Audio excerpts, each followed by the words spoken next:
नगराध्यक्ष पदासाठी काय विजन ठेवून मी राजकारणात उतरलेलो आहे. हे गाव कसं असावं, या गावासाठी काय समस्या आहेत, काय काय केलं पाहिजे या गावासाठी. अनेक समस्यांना वेढलेलं गाव आहे. त्या मानानं तालुक्याचं ठिकाण असून सुद्धा पाहिजे तितक्या ताकदीनं गाव पुढे गेलेलं नाही आहे. आपण त्याचा नक्की पाठपुरावा करून जास्तीत जास्त निधी उपलब्ध करून आमच्या घराण्याच्या राजकीय वजनाचा पूर्ण त्याचा ताकदीनं वापर करून त्या गावाला मोठ्यात मोठा निधी उपलब्ध करून द्यायची मी मनोकामना आपल्या समोर या चॅनलच्या माध्यमातून लोकांनाही सांगतो. कचऱ्याचा प्रश्न मोठा आहे.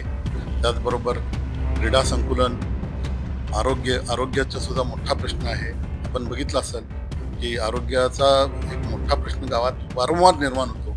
डासांचं 2-3 ओढे आणि गावाला वेळखा घातलेला आहे. हे आहे गोकुळचं श्रीखंड, अगदी जिभेवर रेंगाळणार. जिभेवरच नाही तर मनावरही रेंगाळणार. गोकुळ श्रीखंड, मनावर रेंगाळणार. नमस्कार, मी न्यू 24 प्रतिनिधी विनोद शिंगे. आज आपण आलो हातकणंगले. तर हातकणंगले नगरपंचायतच्या निवडणूक लवकरच होणार असून या नगरपंचायतच्या निवडणुकीमध्ये नगराध्यक्ष पदासाठी सध्या राजू इंगवले यांचं नाव आघाडीवर असून आज आपल्या समिती आपल्यासमोर बोलतायत. साहेब नमस्ते. हातकणंगलेच्या नगरपंचायतच्या निवडणूक डिक्लेअर होत आहेत. डिक्लेअर झाल्यानंतर लगेचच आपल्या नावाची चर्चा होते. याबद्दल आपलं नेमकं मत काय आहे? नाही, अजून तरी काय माझा वैयक्तिक निर्णय झालेला नाही. पक्षाकडे आपण मागणी करतोय. पक्षाकडची मागणी जर का योग्य वाटला, माझा उमेदवारी त्यांना योग्य वाटले तर मला त्यांनी उमेदवारी देतील. पक्षाने संधी दिली तर मी राहणार आहे. आणि जे नाव झालं म्हणता तुम्ही, तर ते लोकांनी केलेलं आहे. लोकांची अपेक्षा आहे. कोणत्या पक्षाच्या माध्यमातून आपण इच्छुक आहात? भारतीय जनता पार्टीच्या. आजपर्यंत आपल्या राजकारण मला वाटते 50 वर्षापेक्षा जास्त मला वाटते अरुण इंगवले यांच्या माध्यमातून आपलं घराणं राजकारणात सक्रिय आहे. लोकांच्यावर आपली एक पकड आहे. त्या माध्यमातून आपलं नेमकं काय नगराध्यक्ष पदासाठी काय सक्रिय भूमिका असेल? नाही, नगराध्यक्ष पदासाठी काय विजन ठेवून मी राजकारणात उतरलेलो आहे. हे गाव कसं असावं, ह्या गावासाठी काय समस्या आहेत, काय काय केलं पाहिजे या गावासाठी. अनेक समस्यांना वेढलेलं गाव आहे. त्या मानानं तालुक्याचं ठिकाण असून सुद्धा पाहिजे तितक्या ताकदीनं गाव पुढे गेलेलं नाही आहे. आपण त्याचा नक्की पाठपुरावा करून जास्तीत जास्त निधी उपलब्ध करून आमच्या घराण्याच्या राजकीय वजनाचा पूर्ण त्याचा ताकदीनं वापर करून या गावाला मोठ्यात मोठा निधी उपलब्ध करून द्यायची मी मनोकामना आता आपल्या समोर या चॅनलच्या माध्यमातून लोकांनाही सांगतो. 13,000 पेक्षा जास्त मतदार, परंतु बाहेरची लोकांची लोकसंख्या पाहता बाहेरच्या प्रॉपरची बघता 30,000 पेक्षा लोकसंख्या जास्त हातकणंगलेची आहे. त्यामुळे पाण्याच्या समस्या असतील, घनकचऱ्याच्या समस्या असतील, इतर समस्या मोठ्या प्रमाणात उद्भवत आहेत. याबद्दल आपण काय सांगाल? तुमचं म्हणणं अगदी बरोबर आहे की कचऱ्याचा प्रश्न मोठा आहे. त्याचबरोबर क्रीडा संकुलन, आरोग्याचा सुद्धा मोठा प्रश्न आहे. आपण बघितलं असेल की आरोग्याचा एक मोठा प्रश्न गावात वारंवार निर्माण होतो. डासांचं 2-3 ओढे आणि गावाला वेळखा घातलेला आहे. त्या ओढे स्वच्छ नसल्याकारणानं अनेक डासांचा प्रादुर्भाव होतो. साथीचे रोग येतात. त्याच्यावरही मी लक्ष केंद्रित करेन. साधारणतः आपण निवडणूक लढवत असताना 17 नगरसेवकांना पॅनल तयार करून लढवणार का वैयक्तिक नगराध्यक्ष पदाची निवडणूक लढवणार? नाही, पॅनल तर तयार करणार, पण कसं आहे अजून युतीचा अजेंडा काय घेऊन समोर येतात. आपल्या युती झाली तर युती बरोबर लढणार, नाही झालं तर आम्ही पॅनल करून बीजेपी म्हणून लढणार. गेल्या अनेक वर्षापासून राजकारणात सक्रिय असणारे जिल्हा परिषद सदस्य अरुण इंगवले यांच्या माध्यमातून हातकणंगले असेल, आलते असेल, कुंभोज सारख्या जिल्हा परिषद मतदारसंघात कोट्यावधीची विकास कामे झाली. त्यांच्या माध्यमातून आपणही राजकारणात सक्रिय झालात तर अण्णांच्या आचार विचाराप्रमाणे आपणही राजकारण करू शकाल का? नाही, मी त्यांच्या इतका होणार नाही, परंतु त्यांच्या बरोबरला जाण्याचा मी प्रयत्न करत आहे. आपल्याला कोणकोणत्या राजकीय पक्ष जे आपल्या युतीमध्ये आहेत अशा कोणकोणत्या घटक पक्षांचं आपल्याला समर्थन मिळेल असं वाटतंय? मला बीजेपीचं समर्थन मिळणारच आहे, त्यात काही वाद नाही. कारण मी ते गेली 8-10 वर्षे पक्षाचं काम नेटानं गावात केलेलं आहे. आणि त्यामुळेच लोकांनी माझ्या नावाची चर्चा केलेली आहे. अद्याप मी कुठेही मी उभारणार आहे, मी हे करणार आहे, कुठेही मी म्हटलेलं नाही. आज तुमच्या चॅनलच्या माध्यमातून मी पहिल्यांदा या ठिकाणी म्हणत आहे.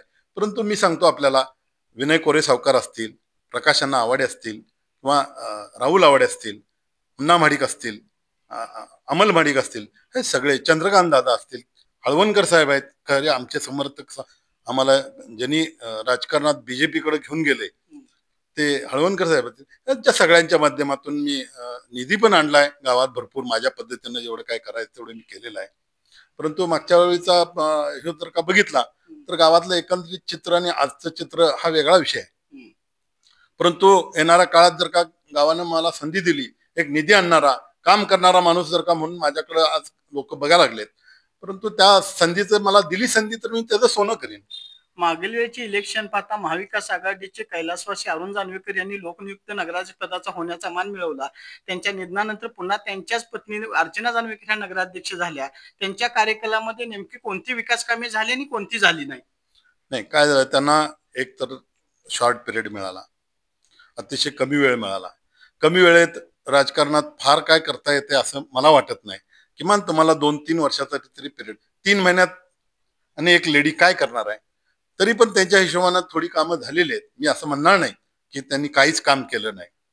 त्यांनाही माझं खूप सहकार्य झालं, अरुणलाही माझं सहकार्य होतं गावच्या विकासासाठी. पक्ष म्हणून विषय वेगळा आहे, पण गावच्या विकासासाठी जिथं जिथं अरुणनी बोलवलं तिथं तिथं मी गेलेलो आहे. हातकणंगले नगरपंचायतीवर मोठ्या प्रमाणात मला वाटते राजू गोरेंच्या माध्यमातून परवा टीका, भ्रष्टाचाराची टीका झाली. त्यावर नेमकं काय आपण बोलतो? हे बघा, कुणाला राजकारणातल्या टीका ह्या व्हायलाच पाहिजेत. तुम्ही ज्यावेळेला केंद्रस्थानी असताय त्यावेळेला तुमच्यावर नक्की टीका झाली पाहिजे, होणारच, त्यात काय नवीन नाही. आणि टीका झाल्याशिवाय आपण सुधरत नाही. टीका झाली म्हणजे काय वाईट वाटून घ्यायचं काय कारण नाही. हा आपला जे आपण सक्रिय आहे हे लोकांना कळतं ना. गटातटाचं राजकारण न करता कायम लोकांच्यासाठी इथत असणारे आपण इथून पुढच्याही राजकारणात आपलं तेच मत राहील का? किंवा तुमच्या निवडणुकीत आपल्याला जर नगराध्यक्ष पदाची उमेदवारी मिळाली तर आपल्याला इतर पक्ष विरोध करतील का? नाही, काय आहे तुम्हाला सांगतो, मी राजकारण फक्त निवडणुकीपुरतं करतो. कैलासवासी बाळासाहेब माने असतील, आमच्या नेत्या निवेदिता माने असतील, त्यानंतर धैर्यशील मानेंचं आम्ही नेतृत्व म्हणून आजपर्यंत इंगवले कुटुंबीय काम करायला लागले.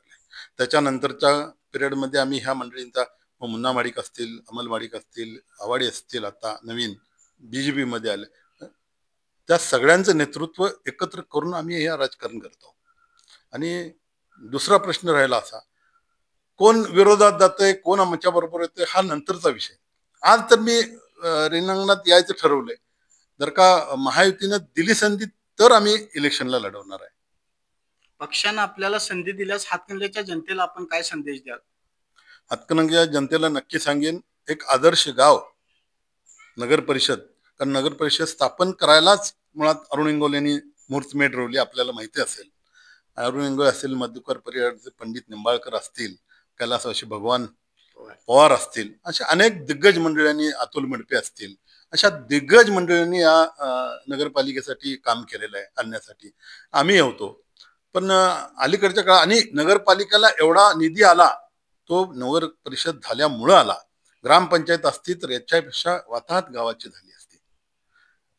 हे मान्यच करावं लागेल की नगर परिषद झाल्यामुळं आपल्या गावच्या सुधारणा नक्कीच व्हायला लागल्या. अन्नार, हातकणंगल्याच्या दृष्टीने नगरपंचायत पाहता हातकणंगल्याचा अजून तालुका म्हणून म्हणावं तितका विकास झालेला नाही. पोलीस स्टेशन समोरची रस्त्याची दुरावस्था पाहता हातकणंगल्यातील घनकचऱ्याचा प्रश्न, सांडपाण्याचा प्रश्न, क्रीडांगणाचा प्रश्न, असे अनेक प्रश्न अद्याप प्रलंबित आहेत. त्यामुळे रेल्वे पुलाच्या खालचा पाणी साठपाचा प्रश्न, यावर आपली नेमकी भूमिका काय असेल? पहिला मुद्दा मी तुम्हाला सांगतो, क्रीडांगण मंजूर आहे. आपल्याकडे म्हणावं तितकी ज्यांना जेवढी जागा पाहिजे तेवढी जागा मिळत नाही आहे. हातकणंगल्यात मुळात जागेचा मोठा प्रॉब्लेम आहे. त्यामुळंच आम्ही मराठा भवन जे नेलं ते ITIच्या पलीकडे बांधलं. त्याच्याही मोठं योगदान वैयक्तिक माझंही आहे. मग ते तुम्हाला सगळ्यांना मान्यच करावं लागेल.